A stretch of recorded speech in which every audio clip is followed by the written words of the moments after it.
Assalamualaikum warahmatullahi wabarakatuh.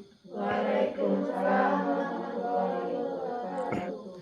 Bismillah, alhamdulillah, wassalatu wassalamu ala rasulillah wa ala alihi wa sahbihi wa mawalah, amma ba'du.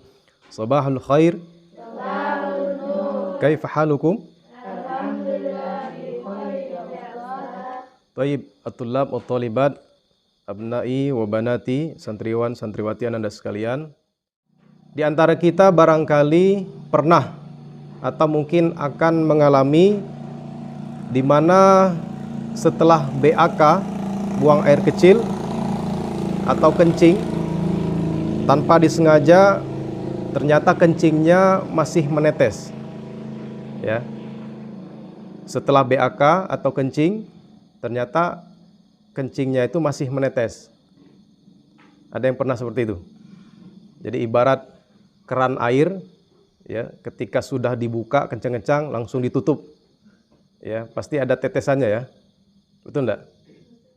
Ya, makanya Rasulullah SAW menganjurkan kita setelah kencing, setelah buang air kecil itu kita dianjurkan untuk berdehem, ya, istilahnya berdehem.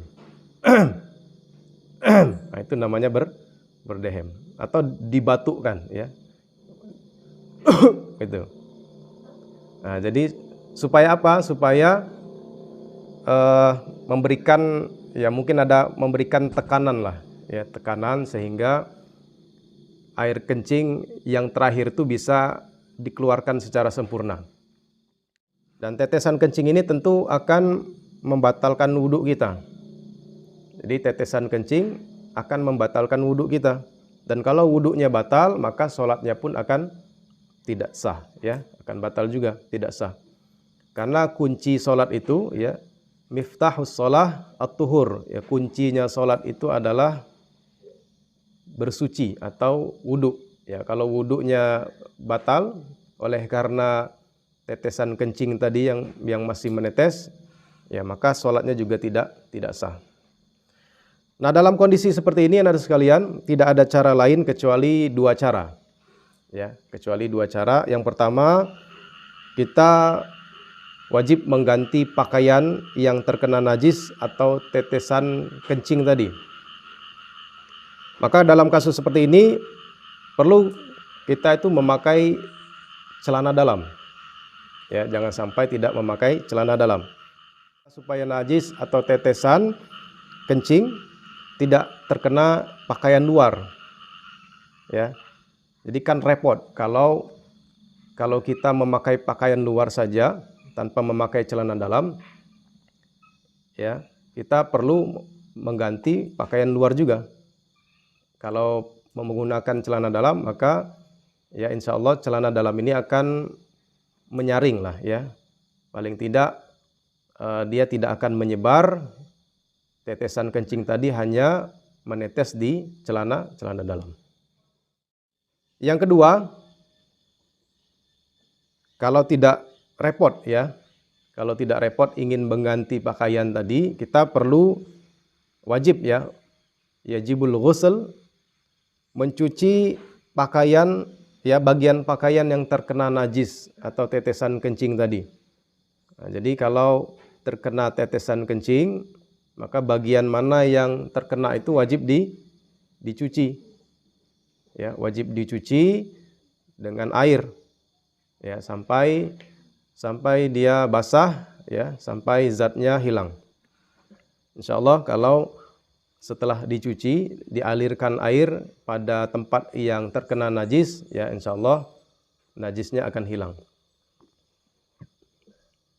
Ya, air kencing ini termasuk ke dalam najis, ya, najis mutawassithah, ya, najis yang sedang, karena ada beberapa macam-macam najis, najis ringan, najis sedang, dan najis berat.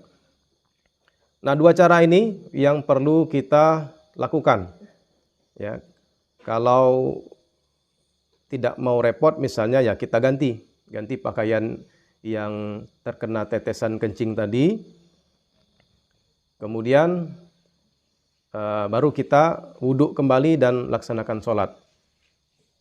Namun kalau misalnya tidak mau mengganti pakaian, mungkin pakaiannya terbatas, ya, kita boleh mencuci bagian mana yang terkena tetesan kencing.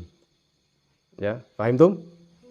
Nah, adapun jika hal ini terjadi terus-menerus, ya, terjadi terus-menerus, ya, dalam hal ini disebut sebagai hadas daiman. Jadi dia berhadas terus. Nah, ini biasanya terjadi pada orang-orang yang sudah lanjut usia, yang sudah tua, atau mungkin karena penyakit. Ya, ada yang berpenyakit seperti itu. Jadi setelah kencing, ya, kemudian dia merasa air kencingnya menetes terus. Nah, ini bisa jadi karena penyakit atau karena faktor usia. Maka ini adalah kondisi uzur, ya, di mana seseorang boleh mendapatkan rukhsah. Rukhsah itu adalah keringanan. Apa arti rukhsah? Keringanan. Nah, jadi bahwa khuliqal insan dha'ifa, kita ini diciptakan oleh Allah, ya, lemah dalam segala hal, ya, dan kita akan lemah pada kondisi tertentu, ya, terutama ketika sudah tua, kita akan menjadi lemah. Yang awalnya kuat, kemudian Allah balikkan kita menjadi lemah. Ya, yuridullahu ayyukhaffifa ankum. Maka Allah tidak ingin memberat-beratkan kita, Allah ingin memberikan keringanan pada kita, ya, terkait dengan bagaimana kita menjalankan syariat agama kita. Maka ketika pada kasus seperti ini, ya, ketika dia mungkin berpenyakit atau mungkin karena faktor usia, ketika sudah wudu lalu sholat, ya kan, ketika sholat saat sujud misalnya, atau saat bangkit dari sujud keluarlah, ya, tetesan kencingnya tadi, maka kita tetap boleh meneruskan sholat, ya, tetap boleh meneruskan sholat. Dan hal ini dikuatkan oleh fatwa Syekh Ali Jum'ah, ya, seorang mantan mufti Mesir. Nah, beliau mengatakan dalam kondisi tadi, ya, sudah lanjut usia, kemudian berpenyakit, ya, penyakitnya tadi yaitu mudah keluar air kencing, ya, tetesan kencing. Sudah kencing, lalu ketika dia jalan atau ketika dia ingin sholat, ya, menetes air kencing terus, gitu kan.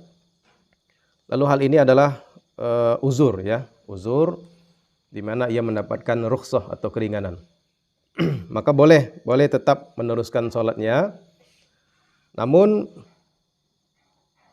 kondisi seperti ini juga dianjurkan untuk menggunakan celana khusus, ya, atau popok. Nah, jadi kalau yang masih punya datuk, neneknya yang punya penyakit semacam ini, ya, itu dianjurkan untuk menggunakan celana khusus atau popok, ya, supaya, ya, tidak repot, ya. Jadi yang diganti itu cukup celana khususnya saja atau popoknya saja, ya, karena supaya tidak terkena pakaian luarnya atau celananya. Ya, itulah sebuah kasus yang mungkin akan terjadi atau mungkin akan kita alami dalam hidup ini, hal-hal yang terkait dengan istinja, ya, demi kesempurnaan ibadah kita, baik itu wudhu kita maupun ibadah sholat kita, ya. Jangan sampai wudhu atau sholat kita menjadi tidak sah karena kita kurang perhatian, ya, terhadap tata cara istinja kita. Nah, ini meskipun hal ini adalah sebuah kelemahan mungkin satu sisi yang akan dialami pada diri manusia, namun kita tidak boleh mencari-cari alasan, ya, mencari-cari alasan untuk tidak beribadah, ya.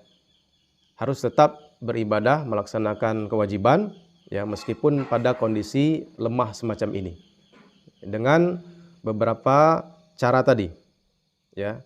Yang pertama, kalau hal ini terjadi, kita harus mengganti pakaian kita. Yang kedua, kalau tidak mau mengganti pakaian, kita harus mencuci, ya. Pergi ke kamar mandi atau ke WC misalnya, lalu cuci bagian di mana terkena najis.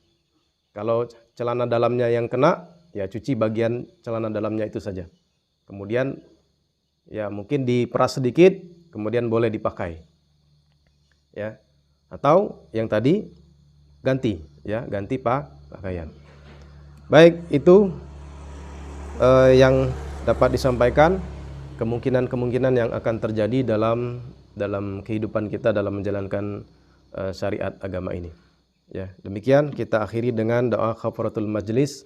Subhanakallahumma wa bihamdika asyhadu an la ilaha illa anta astaghfiruka wa atubu ilaik. Wassalamualaikum warahmatullahi wabarakatuh.